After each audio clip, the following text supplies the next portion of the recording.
और अब बात करेंगे अमेरिका और ईरान के बीच जारी टेंशन की। देखिए, अमेरिका ने अपने एटमी हथियारों को ईरान के बेहद ही करीब तैनात कर दिया है। अब इसमें 2 जंगी बेड़े हैं, उसमें तैनात F-35 जंगी जेट है, साथ में ईरान के करीब तैनात THAAD जैसे मिसाइल डिफेंस सिस्टम भी शामिल है।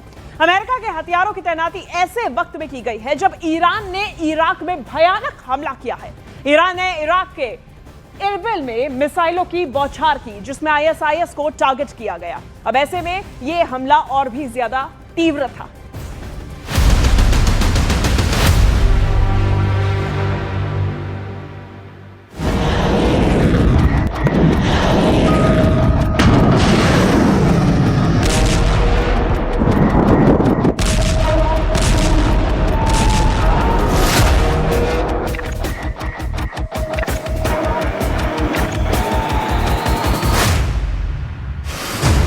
ईरान का तहलका, ऑपरेशन इरबिल।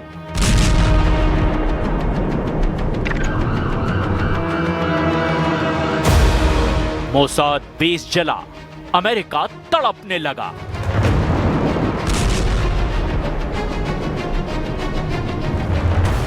ट्रंप के पार्टनर को फोड़ने लगे जनरल शेखरजी।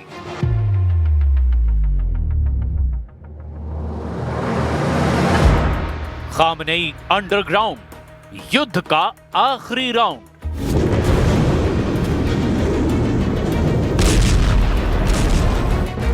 ताबड़तोड़ बम धमाका, आसमान तक आग, काला खौफनाक धुआं।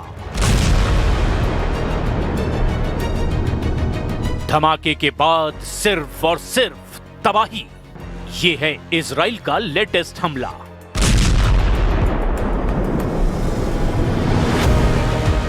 ईरान इसी तरह दहलने वाला है जैसे लेबनान में इजराइल हिजबुल्लाह को बेमौत मार रहा है। इजराइल उससे भयानक मौत ईरान के जनरलों को देने जा रहा है। इजराइल डिफेंस फोर्स ने ऐलान किया है कि अमेरिका हमले में देरी करता है तो फिर ईरान पर नेतन्याहू के जंगी जेटों से बमबारी शुरू होगी।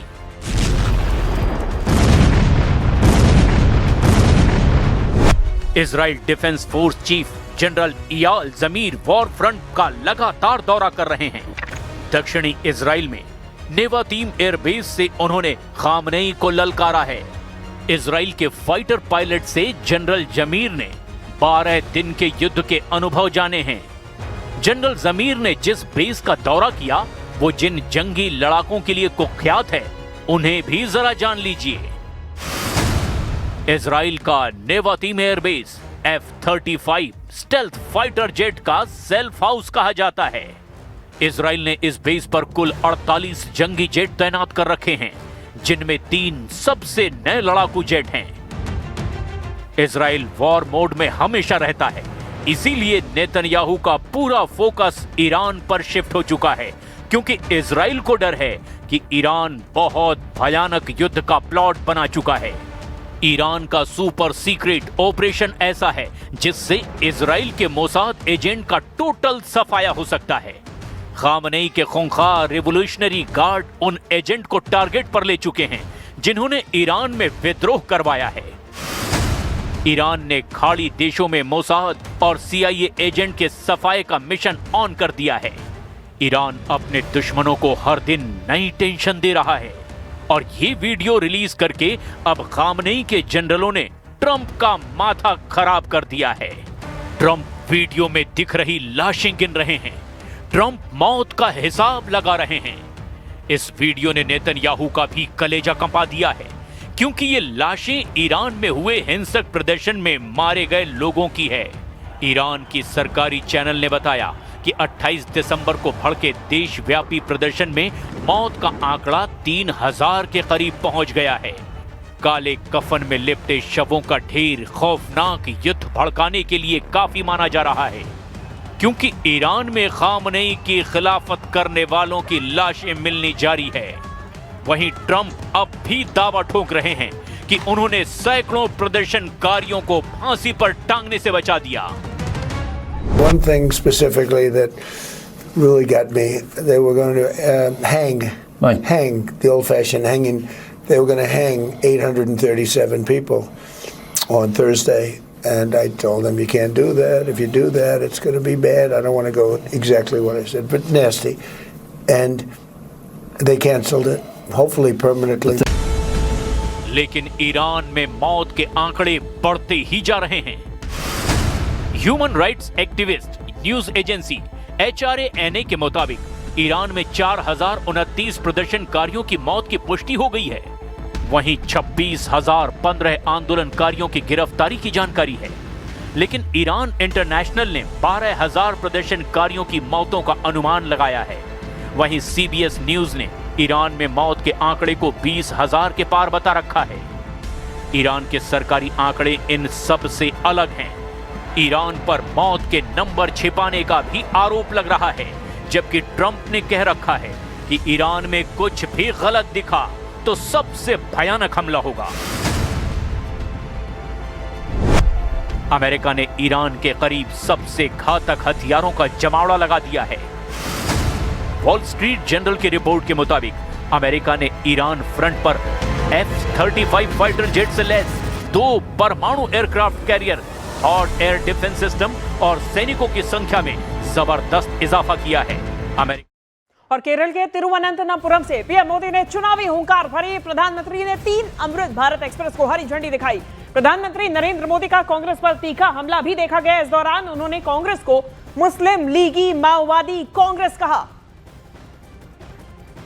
तो प्रधानमंत्री नरेंद्र मोदी इस वक्त केरल दौरे पर है और यहां से उन्होंने जहां एक तरफ अमृत भारत को हरी झंडी दिखाई है, अमृत भारत एक्सप्रेस जो कि 3 अमृत भारत एक्सप्रेस की सौगात दी है, वहीं दूसरी तरफ सीधा कांग्रेस पर हमला बोला और कांग्रेस को मुस्लिम लीगी माओवादी कांग्रेस बताया। प्रधानमंत्री नरेंद्र मोदी ने इस दौरान केरल पर कांग्रेस की तरफ से अन्याय किए जाने का और कांग्रेस को मुस्लिम लीगी माओवादी कांग्रेस भी कहा, यह आरोप भी लगाया। मैं आपको कांग्रेस से भी सावधान करने आया हूं। कांग्रेस के पास विकास का कोई एजेंडा नहीं है। कांग्रेस आज माओवादियों से ज्यादा कम्युनिस्ट और मुस्लिम लीग से भी ज्यादा कम्युनल हो गई है। इसलिए देश में आज कांग्रेस को एमएमसी यानी मुस्लिम लीगी माओवादी कांग्रेस कहा जा रहा है। इसलिए आपको कांग्रेस से भी बहुत सतर्क रहना है। ये मुस्लिम लीगी माओवादी कांग्रेस के लोग केरला को अपनी लैब बना रहे हैं। कांग्रेस यहां केरला में भी कट्टरपंथियों को बढ़ावा दे रही है।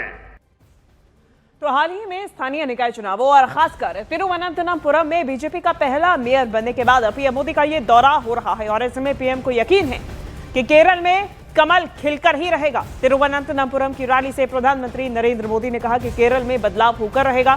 केरल में बीजेपी सरकार की नींव पड़ गई है। तो प्रधानमंत्री नरेंद्र मोदी ने दावा किया कि अब यहां पर कमल खिलकर रहेगा क्योंकि केरल भी बदलाव चाहता है। बता दें कि हाल ही में हुए स्थानीय निकाय चुनावों और खासकर तिरुवनंतपुरम में बीजेपी का पहला मेयर बनने के बाद पीएम मोदी का यह दौरा बेहद महत्वपूर्ण है।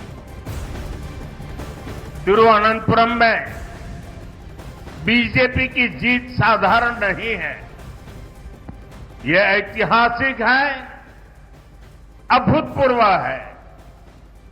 तिरुवनंतपुरम ने केरला में बीजेपी सरकार की नींव डाल दी है। तिरुवनंतपुरम नगर निगम में आपने बीजेपी को सेवा करने